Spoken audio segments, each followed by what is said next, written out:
గత ఏడాది నవంబర్ 9 నుంచి జరుగుతున్న ఈ సత్యాగ్రహ యాత్ర ప్రస్తుతం పార్వతీపురం మన్యం జిల్లా సీతంపేట మండలంలో గిరిజన గ్రామాల్లో ఈ యాత్ర కొనసాగుతుంది.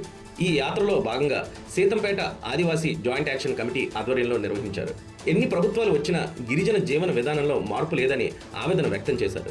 గత ఎన్నికల్లో ముఖ్యమంత్రి చంద్రబాబు నాయుడు ఆదివాసీలకు ఇచ్చిన హామీలను నెరవేర్చాలని, వీటిలో ముఖ్యంగా ఏజెన్సీలో ప్రతిపాదిత హైడ్రో పవర్ ప్రాజెక్టులను రద్దు చేయాలని, షెడ్యూల్ ప్రాంత ఉద్యోగ నియామకాలు చట్టం చేయకుండా ప్రభుత్వాన్ని తప్పుదోవ పట్టిస్తున్న ట్రైబల్ వెల్ఫేర్ సెక్రటరీని తక్షణమే తప్పించి నిబద్ధత కలిగిన ఐఏఎస్ ఆఫీసర్ను నియమించాలని, మెగా డిఎస్సి 2025లో రాజ్యాంగానికి విరుద్ధంగా ఏజెన్సీకి వచ్చిన నాన్ ట్రైబల్ టీచర్స్ని వెంటనే వెనక్కి పంపించాలని, ప్రత్యేక ఏజెన్సీ డిఎస్సిని ప్రకటించి స్థానిక ఆదివాసీలతోనే భర్తీ చేయాలని, రంపచోడవరం కేంద్రంగా కారం తమ్మన్న దొర పేరిట మరో ఏజెన్సీ జిల్లాలను ఏర్పాటు చేయాలని, అసెంబ్లీలో టీఏసీ భవనాన్ని వెంటనే నిర్మించి పాలనా యంత్రాంగాన్ని నియమించాలని, పోలవరం నిర్వాసితుల సమస్యను వెంటనే పరిష్కరించాలని, ప్రతి నిర్వాసిత కుటుంబానికి ఒక ప్రభుత్వం ఉద్యోగం ఇవ్వాలని, 1/70 చట్టాన్ని పటిష్టంగా అమలు చేయాలని వారు ఈ యాత్రలో భాగంగా డిమాండ్ చేశారు.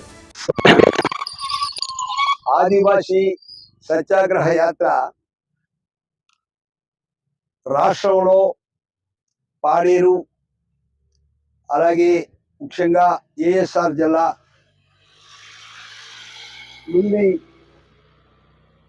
రాష్ట్ర ఏజేఏసీ అధ్యక్షులు గౌరవనీయులు బాబురావు నాయుడు గారు, ఆయన అధ్యక్షతన ఈ కార్యక్రమం చేపట్టడం జరిగింది.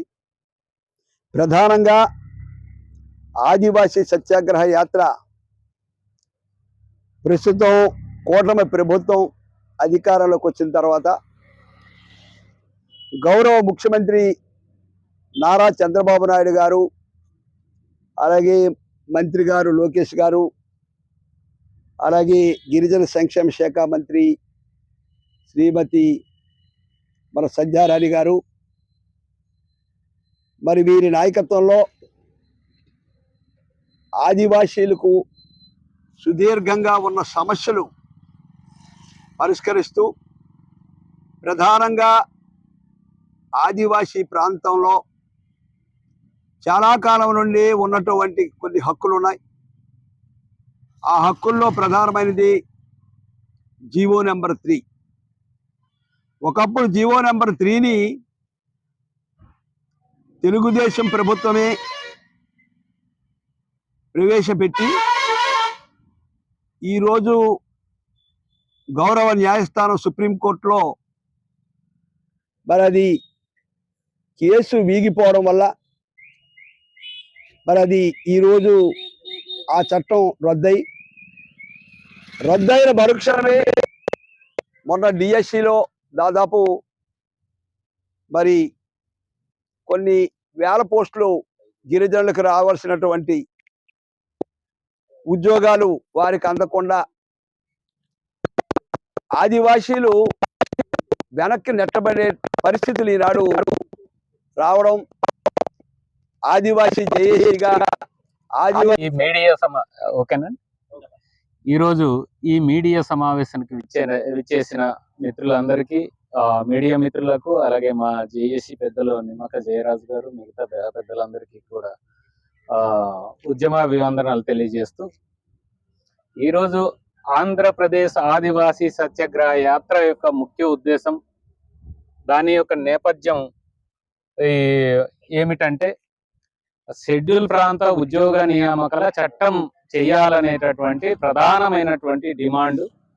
ఈ డిమాండ్ ఎప్పుడైతే జీవో నెంబర్ 3 సుప్రీంకోర్టు రద్దు చేసిన తర్వాత 2020 ఏప్రిల్ 22వ తారీఖున ఎప్పుడైతే ఈ సుప్రీంకోర్టు ఈ జీవో నెంబర్ 3 కేసులు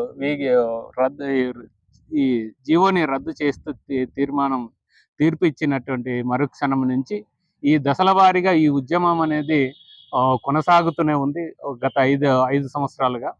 దీనికి ప్రధాన కారణం ఈ కేంద్ర అంటే ఇక్కడ ఏదైతే మా కేసుకు సంబంధించి తెలుగు రాష్ట్రాలు, ఉమ్మడి ఆంధ్రప్రదేశ్, ఇప్పుడు ఉన్నటువంటి ఉభయ తెలుగు రాష్ట్రాలు 2 కూడా ఆ ప్రభుత్వం చేసినటువంటి నిర్లక్ష్యం కారణంగా మాకు కోర్టుకు సరైనటువంటి విధంగా మాకున్నటువంటి హక్కులు, షెడ్యూల్ ప్రాంతంలో ఉన్నటువంటి హక్కులు ఏమున్నాయో దానిని సరిగ్గా ప్రజెంట్ చేయకపోవడం వలన, అక్కడ సాక్ష్యాధారాలను నిరూపించకపోవడం వలన, ప్రజెంట్ చేయకపోవడం వలన ఈ జియో నెంబర్ 3 అనేది కొట్టివేయబడింది.